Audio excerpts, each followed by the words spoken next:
lose your friends, because all it takes is for one more instant, and you wonder why kids are killing themselves. I'm going to stop myself through the heart.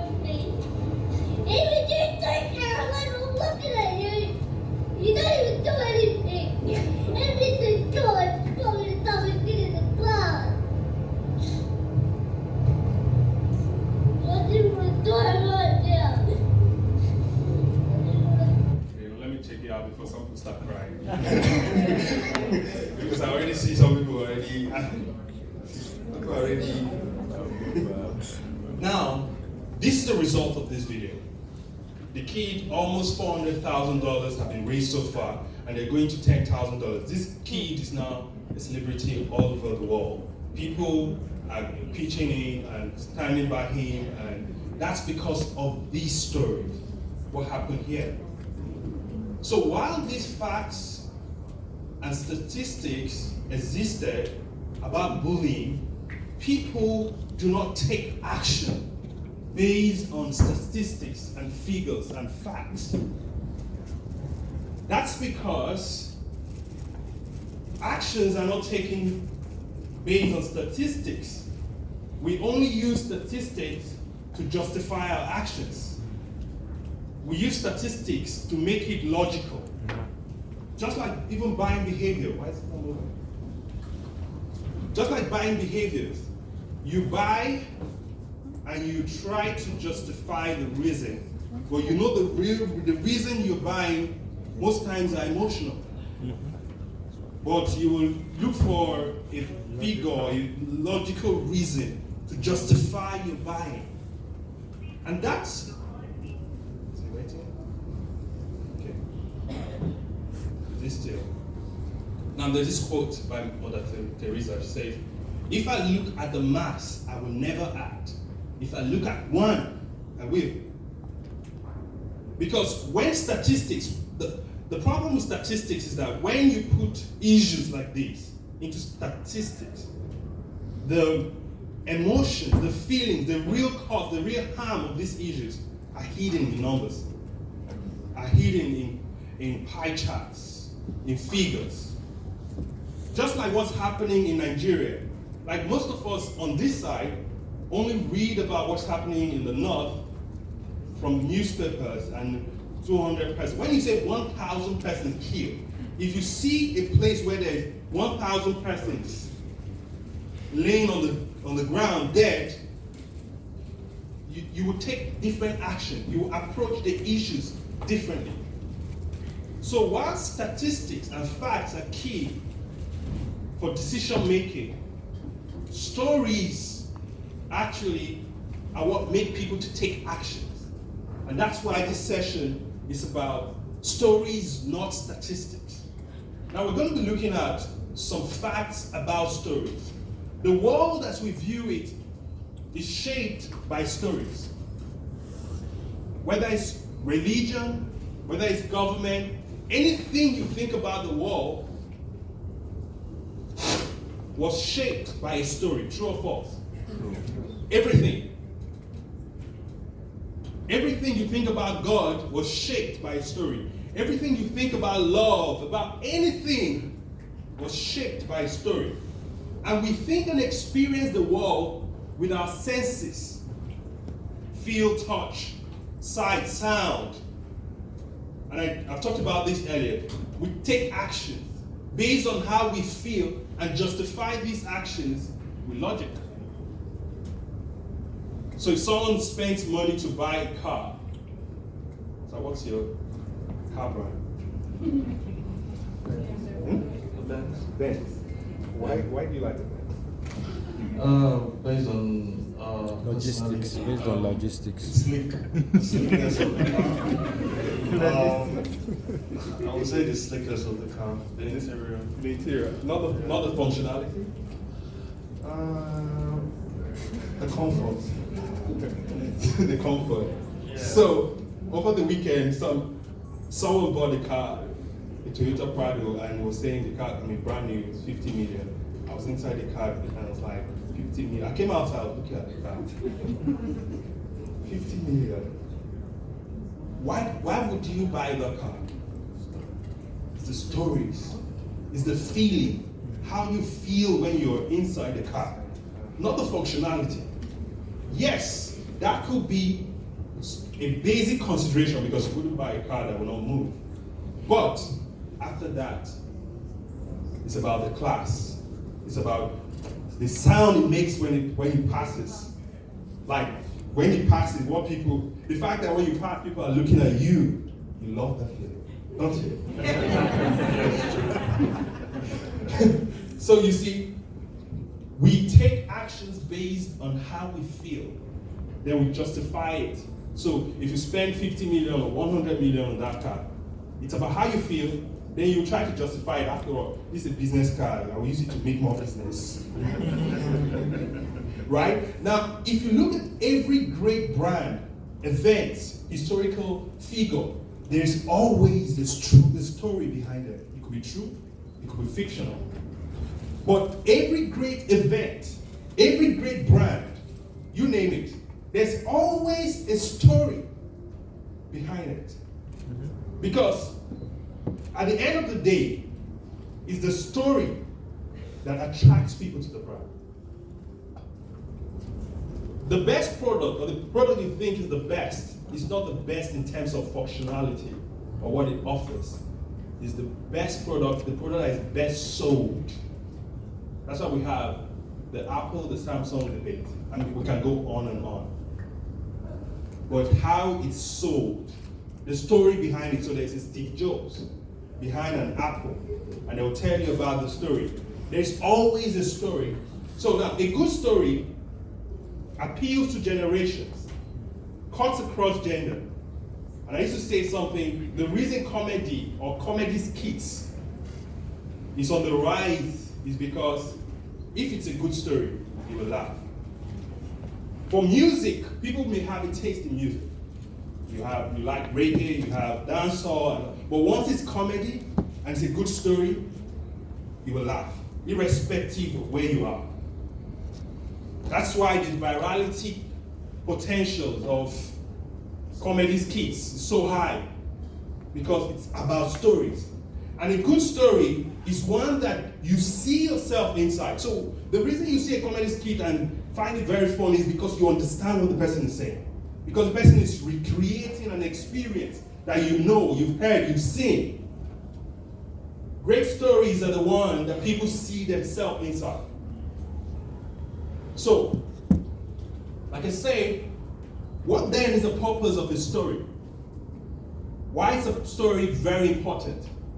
To pre-frame the mind. Pre-framing. Sometimes you want to take an action, but you need to tell a story. So someone stops you and is saying, "Good afternoon, sir.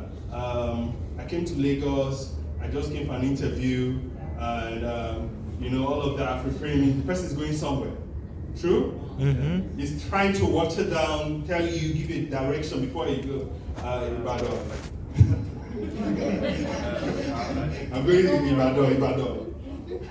And there's this kid that says, give me money. I'm going to chop for road when I go. So add something. So the thing is this: stories are great for pre-framing. You want someone to take action. Sometimes you need to tell stories to pre-frame their mind before you tell them to take actions. And for those who are Christians, in the Bible, Jesus always used parables. Most people think that these parables are actually part of the Bible or part of the story. But the Good Samaritan, he wants to tell a story. He wants to take certain actions. He uses a story to pre-frame your mind. Then he tells you what you need to do.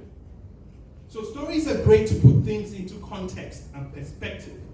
And of course, stories are important to influence people to take action. Because everything about stories has to end with people taking action. If they don't take action, if people laugh, it's funny, they don't take action, then the purpose is defeated. Imagine after this video of the bullying, there was no action taken. The purpose of that video is defeated. So stories are important to make people take action. Now, let's bring it down to corporate storytelling, because the reason you're here is to understand how stories can be applied to communication and to public relations. Convincing your stakeholders, convincing consumers, all of these, they need to believe in the brand. They need to believe in the brand, and people do business with people they know, they like, and they trust. And it's not the facts and figures they use to trust you. Sometimes it is how they feel about you, how they feel about the brand. Now I said earlier, facts and figures are important. But when it comes to taking action, it's the stories that sell. Characters are central to every story. That's enough why corporate story is important. Characters are central to every story. So every great brand has a character in the middle. And storytelling is very powerful for building your brand. I'm going to be talking about some kind of storytelling, but let me just say one here. Documenting, if people love, how many of you know why Big Brother Nigeria is so popular? How many of you know why? How many person can say why Big Brother is very popular? What does that guy do? That's what I want to say. And you say, why am I always giving the guy?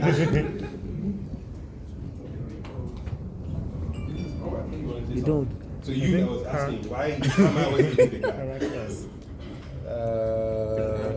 I don't know. The characters. The characters.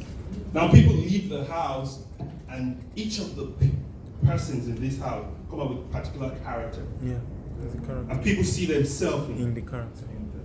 So this person is like this. Yes. This person is like this. Yeah, you can relate. So stories are critical to building a corporate brand, and you need to incorporate it into your brand. You need to incorporate it into your corporate storytelling. Stories are critical. A story is a character in pursuit. This is a formula for a story. A story is a character in pursuit of a goal in the face of a challenge or an obstacle. A character in pursuit of a goal in the face of a challenge. And this character seeks to solve the problem. So for your story to be complete, there has to be a character that is pursuing something that faces a couple of challenges. That's why you see most motivational speakers will use say, I wish I dropped out in school and now I am this. I come from a poor home and now I'm this. In fact, most people who come from a very rich home will kill that story and tell you that I came from a very poor home, I suffered. Now They had no shoes. Someone just said I had no shoes. Remember that guy? He had no shoes. So the formula to storytelling is that there's got to be a character, it's got to be pursuing a goal, there's got to be challenges, and this character has to show how it's solving or how it's overcoming these challenges. That's why we love James Bond. We love James Bond here. 007. Yes, Why do you like the guy? Guy is bad. There's a goal, Yes. there are always challenges, Challenges, yeah. and this guy is, and that's why it's a franchise. Mm-hmm. I talked about a great story. A great story will be great any generation. So James Bond will not die as a brand. And that's why they will bring in old stories, change it again, and you will still go to cinemas and pay 3,000 and watch it. You've seen it before. Lion King, for instance. You've seen it before. You've seen it in cartoons. You've seen it in different formats. You've seen it, and they will recreate it, and they will still create another one, and you will still go watch it. In the next 20 years. So, stories, like I said, have characters pursuing a goal and trying to overcome certain challenges. These are the formulas. And I say, our brains value stories more than anything else. And why is this the case? Our brain values stories in what I call narrative transportation. Have you ever been watching a movie and you find yourself inside the movie? Or reading a novel. You find yourself inside a novel. Only happens with women, though. You say what? I said for that novel, only happens with women. It happens to women.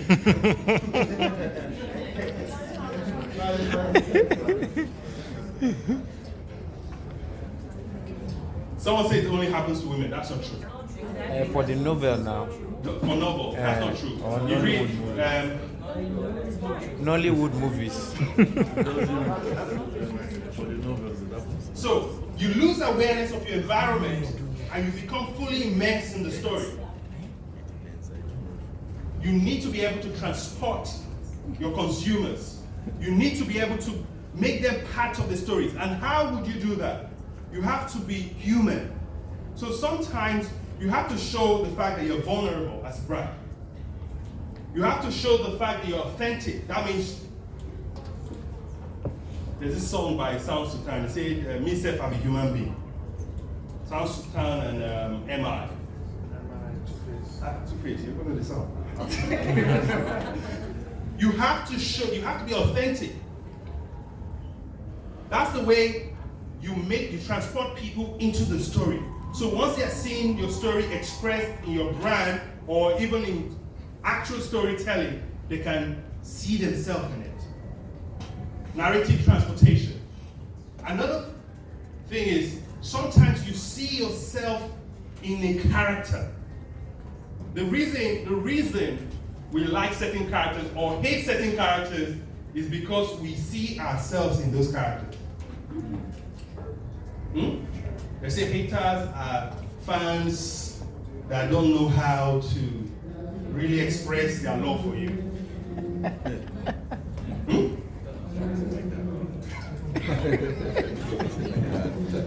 That see you like you're beef, but when you see a character that sometimes you hate or you love, it's just yourself, a mirror of yourself. People say I would not follow Bobrisky, but every day they still go and what is this guy doing? I hate this guy, but I hate this guy. Let me see what this fool is doing. You're watching.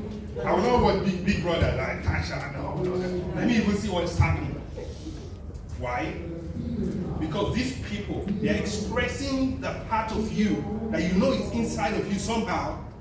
Maybe not the specifics of what they're doing, but the fact that they're living their truth, or the fact that they are being who they are. So sometimes inside of you, like, I wish I can be as free as this. Maybe not in the express way they're doing it, but you like.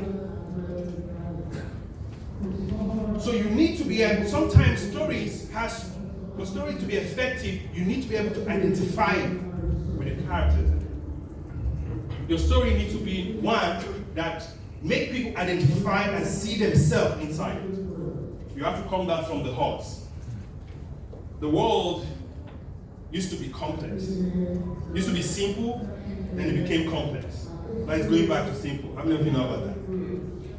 There was a time that I love you, I want to marry our parents, and it worked. Then now you need to speak. It got to a point where you need to speak all the big grammars. It worked. Now this point is that the grammar is too big to work against you. So it's coming back. Now you need to understand this. When people see themselves in character, they say, find your heart. One strong character will always connect more than a group or a statistics. What is the character in your story? If we look at it from the perspective of a brand, your brand, your person, is that character. For some businesses, especially people who are building small and medium-sized businesses, your person should be the center of that brand. Your character. Steve Jobs, Apple to a great extent was built on the character and personality of Steve Jobs. Maybe at some point it's moved now, we have Tim Cook, and now there are different aspects of it. But most people, especially those who are techies, those who understand the other side of the technical side of it, love Apple because of the personality of Steve Jobs. So characters are very important. characters are very, very important to building great stories. Now, in building a great story, you need brand evangelists, because your story cannot be promoted by you alone. So storytelling has to be an internal value for your organization. Now, there's a problem or challenge for most organizations that they say, we do not have stories. I don't have stories. I don't know how to tell stories. The solution, the simple solution to that, I always say, is document your experience. Document your activities. Sometimes you want to wait until there's a grand event, then you create a story out of it. You may not have those events often, especially if you're building a small and medium-sized business. And even if you're a multinational and you only wait until when you have a major event to announce, do press release, do your press statement, or all of that, it becomes monotonous and you become boring. You've got to create your own news circle. And the only way to create your own news circle is find points of stories. How do you find points of stories? Sometimes case studies. Your product is doing this. What are the case studies of what you've done? Testimonials. Events that align with your brand, with your vision. Those in themselves become news circles and become story centers. So you can be in the news, you can create different content even when you're not launching a new product. Even when you're not opening a new office. Because if you leave it only to operational activities, when you have a new launch or you have a new product, then you will not have enough stories to be told. And people, nobody buys the newspaper because they want to read press release, true or false. The only person who buys it is you, who puts it there. Right? Yeah. You're the only one who buys it. Because you want to be sure that this guy published it. Exactly. Nobody tunes to a radio station and they want to watch a particular advertisement. Except the people who paid for it. Except then, that advertisement is so strong, it's a good story that people, when they see it in front of the TV, they allow it to play. Excel has been doing great with that. Yeah. Why is that so? The Really story popping behind it. The story behind it. So when the story comes up, you're like, this woman again. Or this, you love the story. That is why you can afford to watch an ad and be open to see another ad, because of the great story behind it. And because you see yourself in the story. And because you understand the story. So, corporate storytelling has to be a value within your team. It's not the job of only the communications person. It has to be the job of everyone on the team. It has to be a philosophy. How do you tell stories? How do you teach your team to tell the right stories? You need to be able to teach your team, your employees, to tell the right stories about your brand. Of course, I talked about personal branding. And I also stress that if you're building a small and medium-sized business, you should invest much more in your personal brand than you're investing in any other thing. Because majority of the time, your business will ride on the wave of your personal brand. The reason too is the fact that you do not have enough resources to spend across different channels. So the one you have, you invest it in your personal brand. And personal brand is not only for the CEO or the management of the organization, it's for every person within the organization. So storytelling has to be an internal value. And here we're going to talk about some tips to corporate storytelling. Some tips. First and foremost, your business story should be engaging and should have a clear focus. What do you want to achieve with your story? It has to be clear.